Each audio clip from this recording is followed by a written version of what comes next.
Very good morning, and thank you, Rishad, for inviting me to this session. And so let's see why I think ICL should be the procedure of choice for a case like this with a 465 micron cornea. Now, when we talk about ideal refractive procedure, what are we really looking at? We are looking at that the uncorrected visual acuity should be equal to or better than preoperative best corrected visual acuity, should have a good efficacy as well as a safety index, should provide patient with a good quality of vision with a quick visual recovery, safe, minimal complications, and least chances of complications like regression and ectasia specifically. When you consider all of these factors, phakic IOL is the only procedure that comes to mind which fulfills all of these criteria. Now, let's look at a few results here. So if we look at results of ICL with central port, this is the V4C model which they had published data with 7-year data. So here the safety index remained at 1.05 at 7-year follow-up, and there was no significant increase in IOP or endothelial cell loss. There was no anterior subcapsular cataract at a 7-year follow-up period, which is reasonably fairly long. And we can see that there are no patients who lost more than one line of vision, and most of the patients had gained visual acuity. If we specifically look at ICL for low myopia, so this is one of the studies published again, and most of the studies quote that 85 to 96% of these eyes are within 0.5 diopters. And there is an improvement in visual acuity. There can be a gain even in low myopia. Definitely the quality of vision is good due to lack of high order aberrations that we might be inducing with a surface ablation. Another study which looked at very low myopes, here we can see that they implanted ICL in less than minus 3.5 diopters, and at a 1-year follow-up, both the efficacy and security index was maintained. So this tells us that ICL has very good results even when we are looking at low myopic patients. Now compare this with the studies that we have on PRK with a long-term follow-up in low myopia.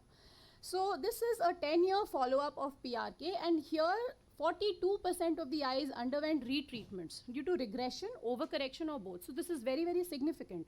Most papers scored 25% approximately, but that might be due to lesser follow-up than this study. And when we talk about post-PRK ectasia, yes, although rare, post-PRK ectasia is not very common, but can still happen, especially when we are looking at a 465 micron cornea.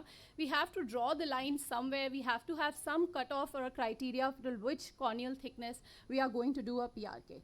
So this is one of the case reports that was published in where they did a PRK for only 1.5 diopters and the patient had ectasia, although on reviewing the topography, they did find that there were some abnormalities and it was a form thrust keratoconus. So still there is a risk, especially when we have a thin cornea.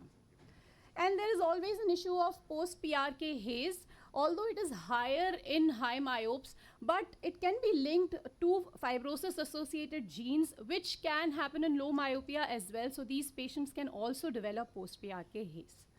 So to summarize, if we look at the quality of vision, it is better in ICL. The risk of ectasia, regression, haze, all of these issues are not there with ICL. The risk of dry eye is also minimal. And last but not the least, most importantly, ICL is a reversible procedure. So to conclude, therefore, ICL would be my choice. Thank you. Thank you, Dr. IKEDA.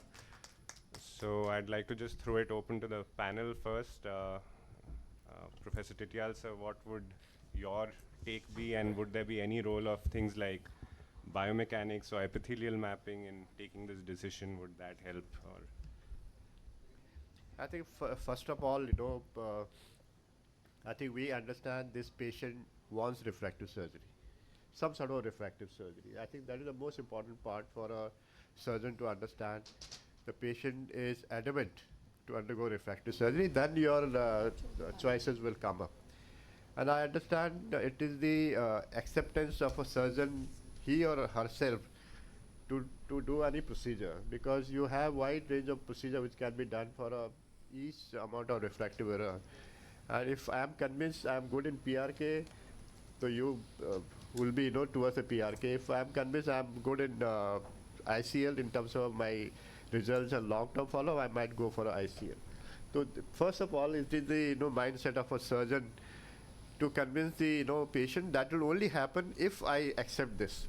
So as far as I am concerned, -3 with 465, you have to have some your own guidelines, because there is no legal guidelines for many procedure in Indian scenario. So you can always be, challenged in the court. FDA guidelines may not be applicable in the legal area also. So normally cutoff is, to 470 microns. And this is little plus minus 470 microns, despite having your, topography is normal. But age is also criteria, which Rajat mentioned, is not mentioned there. But if we do other assessments, do a biomechanics or do a analysis of other areas as you talked about, epithelial mapping or a stromal mapping in these cases, and if I am seeing this patient, maybe patient around between 18 to 22 years of age, I might wait for another 6 months to 1 year for this patient, assess if things are all right, then might be take the decision. But if patient is above 25 years, wants a surgery, stable these things, my choice might be towards the ICL for this patient, because I'm not for PRK for any patient. My percentage of PRK is less than 1% in last 25 years. So I might bend towards the ICL, especially is looking into the new generation ICLs and long results. My results in ICL is I started in 2006. So yet to have a serious complication in these cases, despite those generation ICLs also. And the results which IKEDA talked about is 7-year results. Results can say 7 years too less for a younger patient. But that is acceptable, I think. If look into my results for last, almost more than 25 years, it seems to be quite good. Dr. Rohit, any role of extra procedures in this? What would you think in a case like this? What would be your takes? I think both of them presented and defended very well.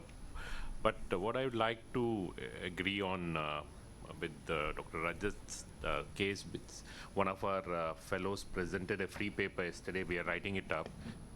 We have assumed that corneal thickness of a certain kind is normal or abnormal. So we had this 3 years work on looking at the collagen imaging, and we did a PR case. It was with ethics committee approval and all that. So when you looked at the collagen imaging, what we realized is, once where you have a normal biomechanics, when you say normal biomechanics, it's not the CBI, TBI, it's the SPA1 and SSI. The stiffness parameter. When you look at the stiffness parameters, and if the stiffness parameters are higher, like for example, your SPA1 is close to around 110, they correlated very well with the very healthy collagen. In fact, they were better than the collagen corneas of 540 corneas.